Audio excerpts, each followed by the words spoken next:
Hello. So, today I wanted to talk about student loans and why, as students, we may perceive them as bad or as debt when actually we should probably flip that around and see it as leverage. Hear me out on this because instead of going to university thinking that you're going to come out with 60 grand's worth of debt, you can see it's 60 grand's worth of education and leverage, which then you can use to pay that back. So, imagine, right, you get a mortgage and you're allowed to borrow money. You have to pay that off monthly, and you have to pay it off monthly no matter what you earn. It doesn't stop, and if you fail to pay it back, they take back your house or your home. It's exactly like living in student accommodation. If you don't pay your rent, you then have to, you pretty much will get evicted. But university is slightly different. They allow you to go to university, pay your tuition off, and they'll give you a living slash maintenance allowance. I'm not going to say that might be a lot because there'll be people in different circumstances, but the maximum you get is £10,000 and the minimum you get is £4,000, and you only start paying that off when you earn over a certain amount. Now that figure currently, as it stands today, which is the 18th of April 2020, it's 25,750. And so if you don't earn that amount, you don't start paying it back. What happens if you earn below? You don't pay it back. What happens if you earn more? Well, you pay more back. You only pay 9% per month of your monthly salary, if that makes sense. So if you earn, you only pay 9% back of your salary. So let's say if you earn around about 25,750, it's probably likely you will pay around about £90 to £100, something like around that figure back, and you'll pay that off directly from your monthly salary each month. You won't even notice it. It doesn't go into your account. Your employer takes it directly from you, and it goes back into the system. The more you earn, the more you pay back.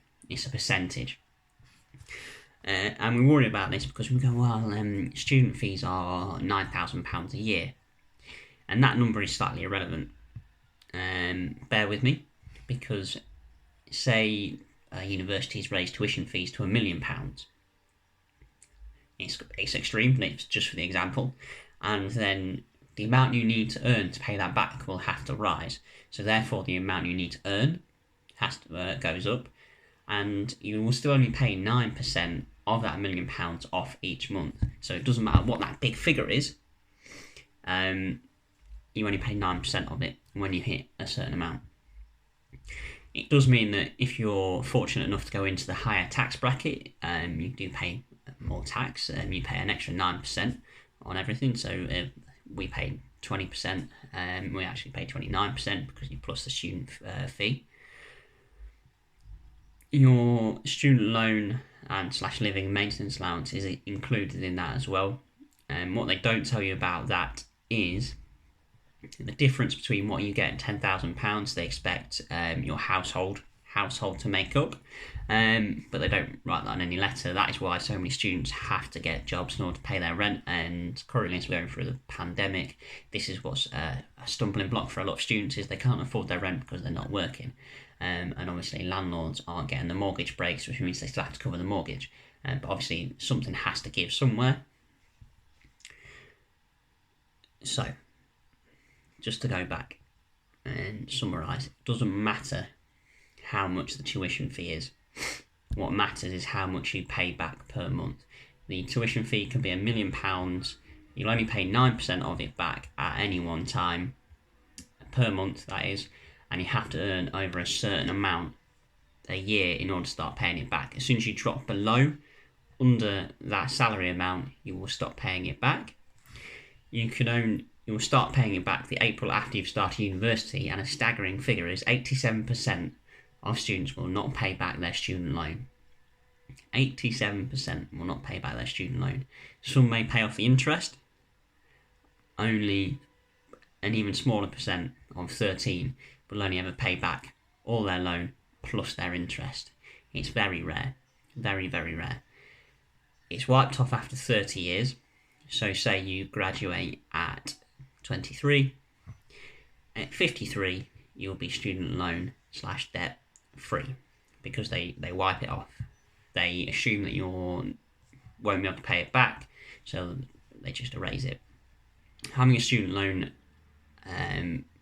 or having a student loan hanging over, I don't want to say student debt because it's not really a debt, but when you have to pay back your student loan, it doesn't truly affect your mortgage or credit score.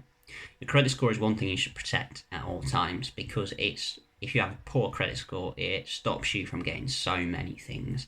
Monthly payments go out the window. You can struggle with a mobile phone contract. You can struggle with a mortgage payment. You can struggle any direct debit you'll struggle with if you have a poor credit rating.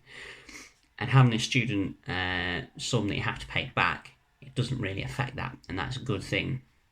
And I know a lot of graduates worry how will they get their first home if they've got all this debt. Well, there's a lot of graduates and there's a lot of people still going through university, so they have to make an exception to that rule of if they were to ban every graduate from having a house, then a lot of people would be without houses. They'd just be on the renting side for absolutely ages. So that's some things to worry. I hope this has been useful for you, but just as a summary again, if we wiped up after 30 years, minimum living / maintenance allowance as it stands is £4,000, maximum is £10,000.